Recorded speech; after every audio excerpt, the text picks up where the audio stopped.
சென்னை தீவுத்திடலில் பொருட்காட்சி நாளை தொடங்கப்படும் என்று சுற்றுலாத்துறை அமைச்சர் ராமச்சந்திரன் தெரிவித்திருக்கிறார். சென்னை தீவுத்திடலில் ஆய்வு செய்த பிறகு செய்தியாளர்களிடம் பேசிய பொழுது அவர் முதல் 2 தினங்கள் மக்கள் கட்டணமின்றி பார்வையிடலாம் என்றும் தெரிவித்திருக்கிறார். நமது விளையாட்டு மேம்பாட்டுத்துறை அமைச்சர் அவர்கள் 12ஆம் தேதி 5 மணிக்கு இதை அவரை வைத்து திறக்கப்பட உள்ளது. பொதுமக்களுக்கும் எந்த இடையூறும் இருக்கக்கூடாது என்பதற்காக இந்த ஏன்னா வந்துட்டு ஆகலைன்னு சொன்னால் ஏமாற்றங்கள் இருக்கக்கூடாது என்பதற்காக இதனை 2 நாட்கள் தள்ளி போட்டோம். அது மாத்திர காரணம் அல்ல, இதுக்கு முக்கியமான காரணம் நாங்கள் டேட்டு சொன்ன பின்னால் ஒரு நாள் மழையில் 24 மணி நேரம் சென்னையில் அன்றைக்கி மழை அடிச்சுது. அந்த மழையில் உள்ளே வர முடியல, எல்லாம் சேரும் செகுதிமையாக இருந்தது. இங்கே பணியாளர்கள் சரியாக வேலை செய்ய முடியல. அதன் காரணமாகவும் 2 கால் தள்ளி போடலான்னு முதல்ல ஒரு முடிவு பண்ணிட்டோம்.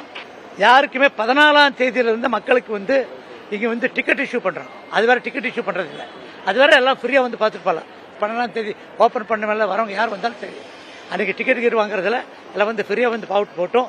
14ஆம் தேதி முதல் நாங்கள் கலெக்ஷனுக்கு டிக்கெட் கலெக்ஷனுக்கு ஏற்பாடு பண்ணுறோம்.